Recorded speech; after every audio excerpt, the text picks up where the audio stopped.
Today I'd like to talk about something that's very, very close to my heart. It's something that I've observed in all sorts of groups where I'm active. If it's the Lovely Gathering group and the Expansive as Fuck group that I took part in. And it seems, and now, I'm going to get the shouts of sexist and all the rest of it. I don't care. It's just my opinion. But it really seems to me that it's something that women struggle with much more than men seem to do. And that's this whole topic of being a people pleaser. The title of the podcast is Be a People Pleaser. You can read so many articles online. You can listen to so many podcasts. You can listen to so many videos around the theme of it's important not to be a people pleaser, to be authentic. And I understand where it's coming from. Absolutely. But again, it just feels to me like it's one of these... It's just put out there, just don't be a people pleaser. No, fuck it, be a people pleaser. Please, please, please be a people pleaser. But stay true to yourself at the same time. That's the point. I want to be a people pleaser. I want to be surrounded by people pleasers. I want people around me who are empathic enough to know that they can do something that will make someone else feel better. It goes along with my whole attitude towards sharing kindness. And it's a difficult line to find. I understand that. It's a difficult line to find. And as I said, it seems to be that so many women spend their life trying to be people pleasers. They feel like that's the way that they are appreciated. They feel that that's what they need to do to be accepted. It becomes like, for many people, I think, a conditioning of childhood, that you have that feeling, only if I do the things that are expected from me, then I'll be accepted and will be loved and will get the recognition that I need or the care that I need or whatever it is. I was lucky enough, as I've said so many times now that it's probably getting boring for some of you, I was lucky enough to have a great childhood. It's as simple as that. I never had to worry about whether I was loved or not. I knew sometimes my parents were really pissed off at me, and in later years I really deserved that as well. But I never ever had to have the worry or the fear that I wasn't loved. It was always made clear that, even if we're angry at you, even if we don't like what you're doing, even if we don't support what you're doing, the love we have for you doesn't have any conditions attached to it. And I think that's probably the root of where other people then have problems in that direction, that they don't have that clear, unconditional love in their childhood. And it's a demanding mother, a demanding father. It's parents that have expectations. It's parents that perhaps just don't know any better because they've never experienced it in any other way themselves, apart from, be a good boy and you'll be appreciated and you'll get what you want. Be a good girl and you'll get the love that you need and the attention that you need. I think one of the biggest, most important aspects, as I always say, be kind. Be kind. That kindness it spreads like a pandemic. If you're kind, you spread that kindness on. The trouble is, if you've spent your whole life just doing things for other people that were perhaps against your better judgment, that weren't in line with what you really needed as a person, and you spent so much time and energy trying to shape who you are and how you behave to satisfy and to please other people, whether it's your parents or grandparents or brothers and sisters or whoever it is that you're trying to please, that can become a really terrible pattern. And it's what's behind, and it's one of the few things where I listen to Gabor Mate and, I get that sort of feeling when I'm listening to it, because I don't feel that it's said enough that we should all be people pleasers. That's, it's my opinion. We make compromises in life. Where's the line? Where's the line, I guess, is the question. Am I a narcissist? Am I a complete egoist and do absolutely always what's best for me, regardless?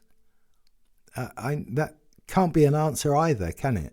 So that's, I think, the quintessence of it is that there should always be this spectrum. There should always be a certain amount of nuance in who we are and what we do and how we behave and so. And yeah, if there's somebody who is really that toxic that they only appreciate you and they only love you and they only give to you when they're getting what they want, first of all, then, then it's not the right person, is it? It's not the person that you need to be around. If that's someone that you choose to be around completely without connection, then it should be relatively easy to distance yourself from people like that. If that's your parents, if that's your blood, if that's your relatives, if that's your longtime partner, if that's the parent, the mother of your children, father of your children or whatever, that becomes more difficult just to walk away. And that's when it's important to communicate, which is the answer in the end to 90% of relational problems anyway, I believe, is, talk.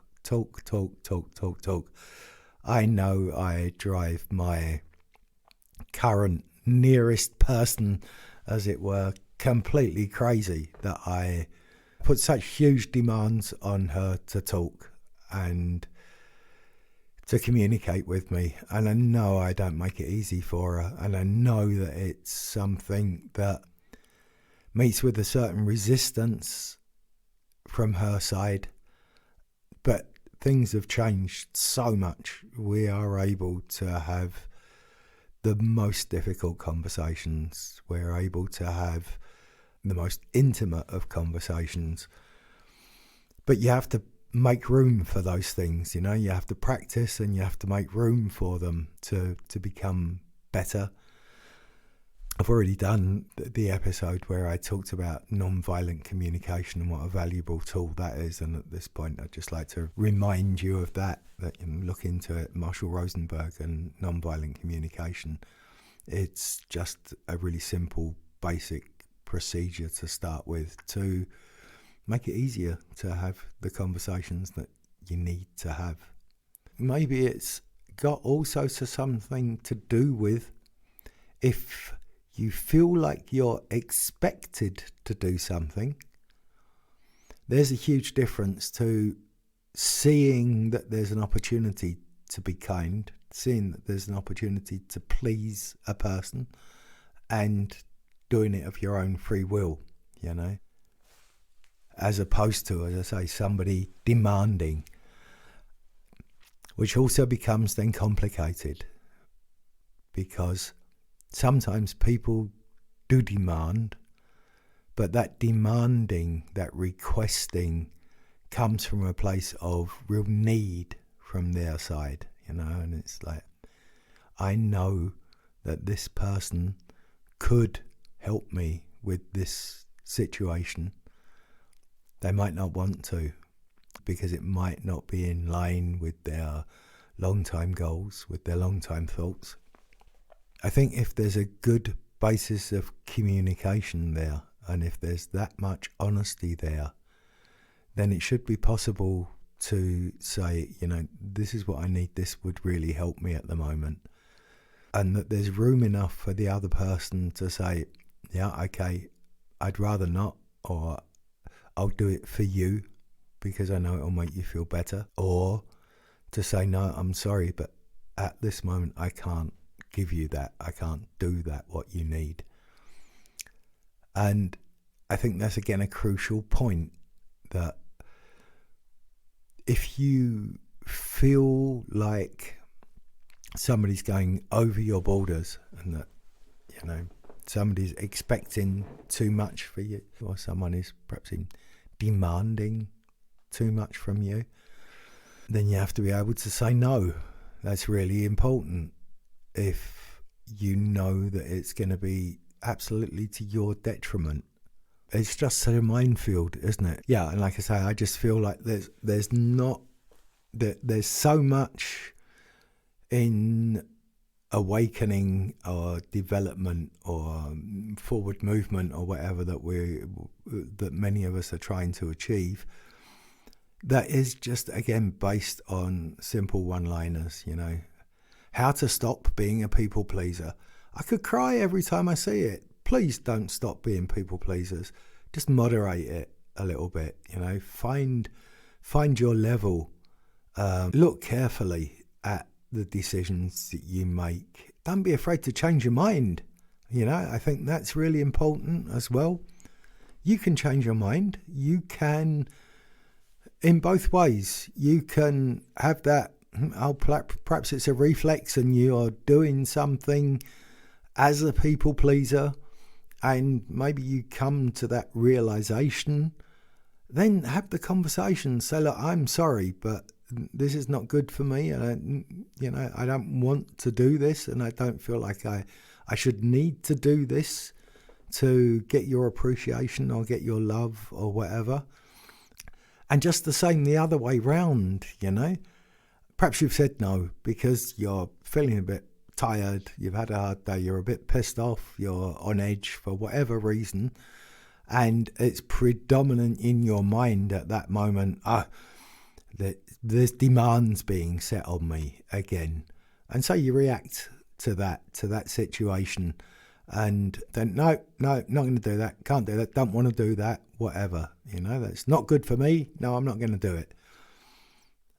Again, if you've reflected a little bit, soften up, search for the communication, and say, yeah, I was feeling pissed off at the time, but I'd really like to do X, Y, Z for you, if that will help you and if it will make you feel better. And otherwise, people pleasing is just so great and so rewarding at the end of the day. If you are in a position that you're able to say, I was going to watch the telly, I was going to watch the football, I don't watch football, I was going to watch Formula One, or I was going to watch a podcast, or I was just going to lay in bed and be lazy this afternoon, but I could now do this, that or the other.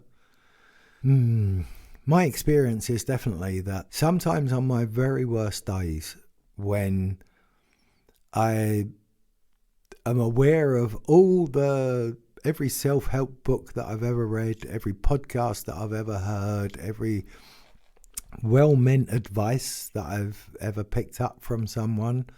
Love yourself, do some exercise, go out in the sun, all these things that I'm sure would improve my mood if I did them. The thing that is easiest for me to do in that situation so often is do something for someone else. Make a meal for someone. Ask someone if they need you to get some shopping. Do some job that you know that they need to do, that they perhaps don't want to or not so keen to do, or perhaps you could do better or whatever, Do that thing. It feels good for me, and this is me, I'm just being honest about me and how I feel. This isn't that I'm telling you this is the way you should behave. I'm just reflecting at the moment on how I feel and how it helps me. And sometimes it's easier to get up and shovel the snow from the next door neighbour's driveway, and at the same time as I'm shoveling mine or whatever. Yeah, doing a job for someone else, and it's not altruistic. We've had this, I think I've mentioned this before, that like the Buddhist way and the spiritual path is that you should do things out of the goodness of your heart and not with any thought of the reward that you're going to get. I think that's bullshit. I don't know who really manages to do that with absolutely zero ego, without absolutely zero thought of yeah, maybe it's not the thought at the time, but that there is a benefit that you're going to get. And once you've done it once or twice, once you've taken that step once or twice where you've like just jumped over your shadow, as the Germans say, and done something good for someone else, although you weren't necessarily feeling it or feeling great yourself or whatever, there is a reward circuit that comes along with that. There's the serotonin, there's the dopamine and stuff like that, which once you've done it once or twice, it makes it easier to do it again. You know, it's the same as exercise, the same as meditation, all these things. If you're aware enough, if you're able to sort of recognize the patterns, if you're able to sit and reflect for a while, then yeah, you begin to realize very quickly that taking those positive steps, whether it is that you manage to get up and exercise when you're feeling down, or you get up and have a dance when you're feeling down, or you go out for a walk instead of just laying in bed holding your head in your hands or whatever. Once you manage to do these things a couple of times, then also there you get the same sort of effect. It really is about practice. The first time is the hardest every time. I went to a talk from somebody recently who runs, this guy, amazing, ran 45 marathons in 45 days and run from the south to the north of Germany in those 45 days. The reason that he did it was to raise awareness for depression and suicide. You know, a lot of the reasons that I've talked about why I do the podcast as well. I think something that's very personal to me, definitely, that speak about it, get it out in the world, you know, because that's the problem. It's not talked about enough. So every project which helps get something like that more awareness and brings it out into the world more, I'm absolutely 100% behind it. And, you know, a big part of his talk was take the first step, and then after that, it's one step after the other. But take the first step, you know. We chatted afterwards and we both agreed a great quote, which I think I've already used on here before, but it can never be said enough, from Ram Dass, that imperfect action is better than perfect inaction. Get up off your ass and do it. Do something. Do it for someone else. Do it for you. Do it for whatever. Get up off your ass and do it. And, you know, maybe it will turn out it wasn't perfect. Maybe it will turn out that it was far from perfect. But in my opinion, it's always going to be better than sitting and not doing and not moving. Forward movement. That's, for me, I think, life is forward movement. Life is doing. Life is being. Life is, developing. That's what I think we're here for. And preferably all together. You know, I think it goes often, in my experience, it's hand in hand with people who have got into that sort of people-pleasing mode and are trying to break out of that. There is a certain amount of danger that, and no, I don't think it's a danger. I think it's an absolutely essential step for people that really feel that they've spent too much of their life being a people pleaser, and to their detriment. That's the thing. That's when it's bad, isn't it?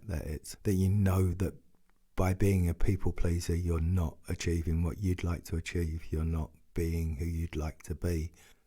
It's, I think, a very easy to understand reaction that it's necessarily, first of all, to throw that switch and go completely to the other side of the scale and concentrate on you for a while, as far as you can, you know, and be more egotistic, be a bit harder with your decisions, and a bit more critical about where you're spending your time and who you're spending your time on. Like so many other things, you know, you need, first of all, to have that complete counterbalance to how it's been before. But it's important then, I think, to move slowly into this middle way, isn't it? There I am again with the bloody Buddhist. It's about finding the middle way in so many things. It's about not one extreme or the other. It's about finding the pathway which hopefully makes life easier for everybody, that makes life more comfortable for everybody. I think many people who go through that people-pleasing thing, and then they realise it and they try and work against it, and there's so much, like I say, so much support online to say you shouldn't be a people-pleaser. These people, in my experience, can very often happen that these people then come to a point where they think, well, then it's just me, isn't it? It's just me, and I need to rely on me, I need to be there for me, and I need to make sure I'm true to myself and all these things. And again, there, I think there's a question of the balance. My feeling is that we are moving towards a collective consciousness. That is, for me, the aim, to be aware of the fact that we are all connected, that we are all one consciousness, and that I can be the one in the many. But right now, I'm not on that spiritual plane. Right now, I can try to have an awareness of that aspect of the universe. But at the end of the day, I'm here now, today, in this physical body, with all the problems and all the difficulties that go along with that, the interaction with other people. And I think that's what we have to do now. And so I think I look for connection. I want to have people around me that reflect back at me what they see, what they feel. It's so easy to get caught up in your own head and to be convinced that you're on the right path or that you've made the right decisions for you. And I think it's really important to have somebody who reflects that back at you with their opinions, and preferably not just one, but many, so that you can then reflect yourself, so you can look at that and say, yeah, this is a person I respect. This is the person whose opinion I appreciate.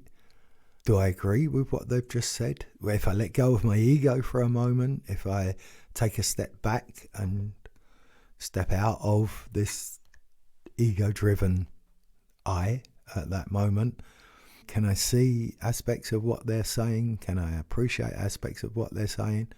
Or even, no, I can't. I've listened, I've heard, and I'm still convinced of my decision, of my intention. But without that reflection, without that human contact, without a different view being put on some things, I think there's a huge danger of self-projection and not realising that we're projecting or whatever. So yeah, anyway, thanks so much for having the patience to listen. And perhaps there's just been one or two things during the last 20 minutes or so that have sort of pricked up your ears and maybe given you the impulse to look at something in a different way. Or maybe you just think, no, you're a fucking idiot, Sean, shut up. People shouldn't be people pleasers. They should be absolutely authentic to themselves and live their best me and live their best life. And anyone who doesn't agree with that and anyone who doesn't get on board with that, then they're not the people they should have around them or whatever. That's fine. That's fine.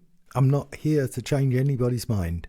Like I've always said from the beginning, this is not about me telling you this is the right way.